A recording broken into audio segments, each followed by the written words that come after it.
Joining us now is Megan Horneman. Joining us now is Megan Horneman, who is the Verdence Capital Advisors CIO. Megan, great to have you back on the program with us. Why the cold water on the soft landing prospects here? I think that I think people are just getting a little ahead of themselves as far as what strength there is in the economy. I understand the labor market still remains relatively strong. I mean, we've seen an increase in the unemployment rate, but it still is relatively low. The consumers, although they're spending on credit, and this is a concern for us. So eventually the consumers are going to run out of steam.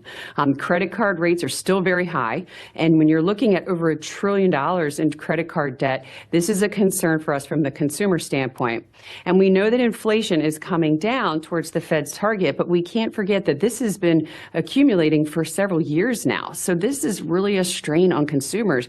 And if you look at some surveys, most Americans actually think we're already in a recession. That's how poorly they feel. So I just don't see the strength in the consumer that's going to be able to last much longer. So then how does that translate for equities, and what does that downside risk look like for markets? I think the equity markets right now are just too optimistic on the entire scenario that the Fed will articulate. I mean, be able to deliver this perfect soft landing. They'll continue to cut rates. I think that the equity markets are just getting too complacent to that perfect scenario.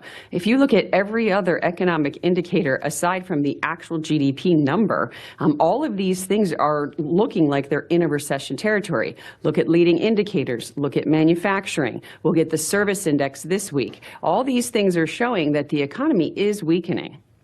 So, Megan, but what does that mean, though, I guess more specifically? Are we talking about a 3 to 5% drop? Are we talking about 5 to 7% drop? I guess how dire could the situation get? I think you could get even another 7 to 10% drop. I mean, we had a 7% drop, I think 7 to 8% drop a couple months ago, and I think you could see that occur again. I just think there's not enough confidence that I have in the earnings expectations for next year, and we haven't seen earnings really be revised much lower, even with the fact that the economy is slowing. How much different is hey, they've successfully pulled off, or it looks like they're going to pull off the soft landing portfolio playbook versus okay, they have no shot of pulling off this soft landing, and you should actually be looking for and anticipating a recession. How vastly different are those two investor playbooks? Well, if you think that it's going to be hard for this soft landing like we do, then you want to have extra cash to be able to put to work. Because eventually, even if there is a pullback in the economy, we will come out of this. You want to have the dry powder to be able to put to work during that downturn. That's when you're going to want to invest in things like small caps, mid caps. You're going to want to look internationally as well. These are things that there will be opportunities when the equity market starts to kind of get realistic on what the economic outlook is. So, Megan, how does this all translate then for the Fed? If there is this risk here that maybe the economy isn't as strong as some investors are pricing in right now, maybe consumers are a bit weaker than many realize, does that mean that the Fed should go 50 at its next meeting? No, I don't think so. And Why not? The problem the Fed has is they're walking a very, very fine line. They seem to have kind of forgotten completely about inflation, and that's a concern that we have.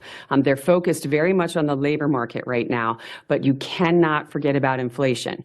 Inflation is still out there. It is coming down towards their 2% target, but there's a lot of areas of inflation, whether you look at housing, whether you look at services. This type of inflation is still running well above the Fed's target. Then you throw into the mix this port strike, and what is that going to do to inflation?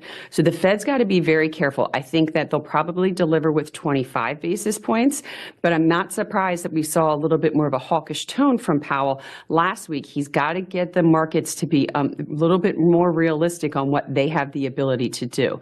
Remember, they want to be transparent. They don't want to be in this stop and go scenario like they were in the 70s and 80s. So they have to be very careful and walk this very fine line with how they deliver these rate cuts. All right, we will see how this all plays out.